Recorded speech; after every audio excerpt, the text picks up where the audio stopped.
But where God posted me, as I thought and believed, with a duty to be a philosopher and to test myself and others there, I should fear neither death nor anything else.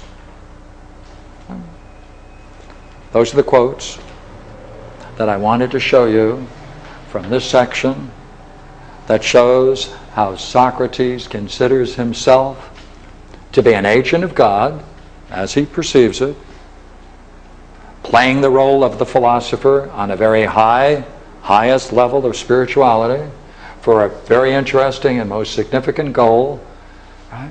To take every care and thought for understanding, for truth, for the soul, so that it may be perfect. The perfection of the soul is the game of philosophy. His game, therefore, is to be a philosopher in this tradition. And he makes a very interesting statement. He says, by the way, what's happening to me, he says, it's nothing new. He said, there's a long line of us, and it's not going to stop with me. He said, there'll be others in the future that will meet the same fate, because there is this ongoing prejudice against philosophy. That's where he concludes. So, let me ask you, vote. Time to vote. By show of hands, please. As you listen to the charges, Socrates is a criminal who corrupts the young and doesn't believe in the gods the state believes in, but in other new spiritual things instead, would you say he's guilty? Yes. Thank you. Now you have a chance now to vote. The second vote, what should we do with him?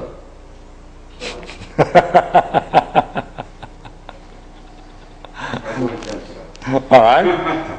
Maintenance in the town hall? Yeah. Keep him in the Britannia. Pardon? Keep him in the Britannia. The national treasure. National treasure. Take him out, just point out to him. Give him life imprisonment. Life, all right.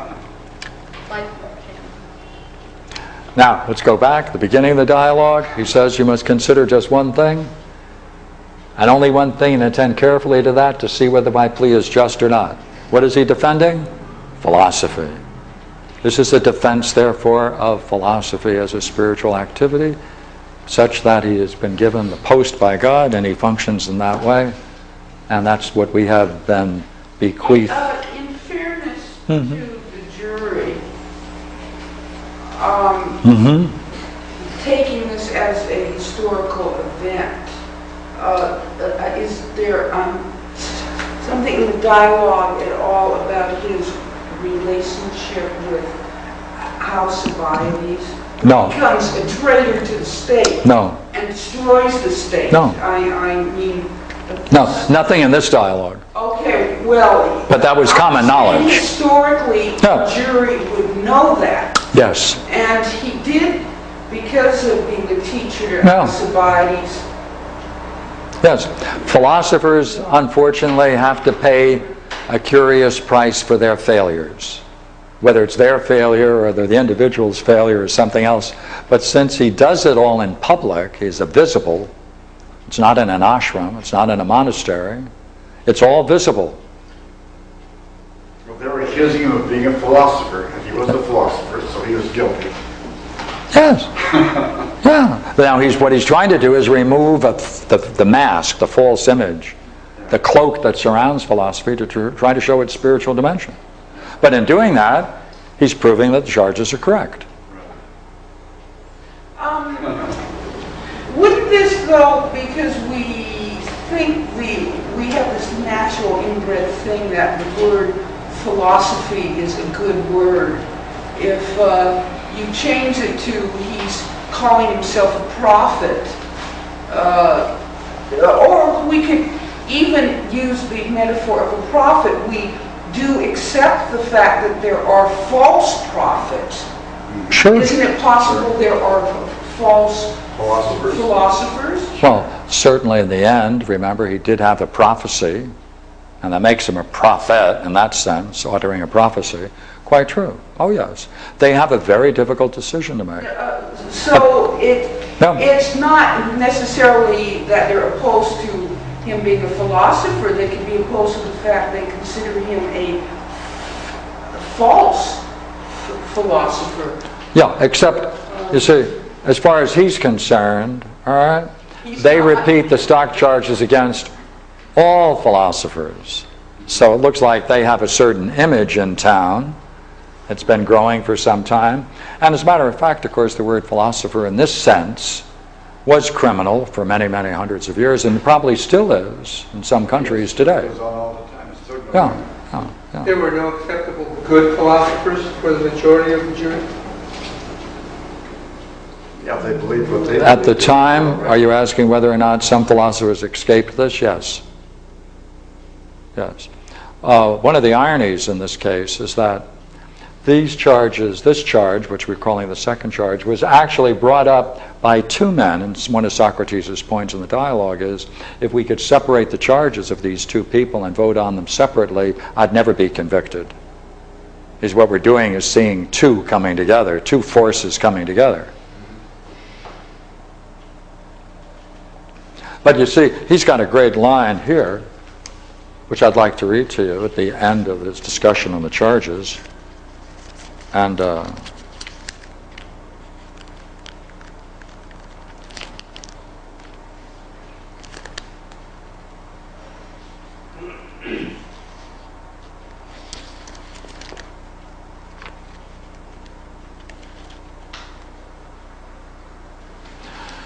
well, gentlemen, I am no criminal according to Meletus's indictment.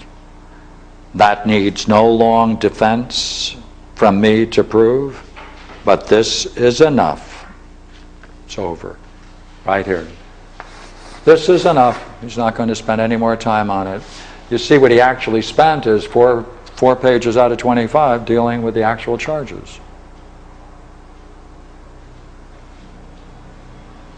He didn't treat them with any more seriousness than 4 pages was worth. Was Pythagoras considered a philosopher? Yes. Well, apparently he and his group always had to constantly move because... The hostility, that's true. Oh, yeah. Yeah. They finally killed him. Yeah, so the story goes. They moved to Sicily or something, didn't they? Pardon me? They moved to another country. Yeah, they moved too. Yeah, but they yeah. were always getting into politics with the communities. I mean, it's not like they were staying to themselves. Well, No, it's... this is not separating yourself into a religious community. This is doing it in public. This is doing it in the agora, in the marketplace. They offered Socrates that option. He could have left, Yeah. but he refused to leave. Yeah, in the Credo, they say, look, Socrates, we paid off everybody. You can just walk out. And he says, no, excuse me. There's something far more significant here, and that's the whole issue of the nature of law itself. And he says, rather than that, he said, I'd rather stay and face my fate. Well, when you're in your 70s, it's a little hard to just pack up and leave. No, but that wasn't the No, but are you saying he doesn't believe in the gods of the state, yet he goes along with the law?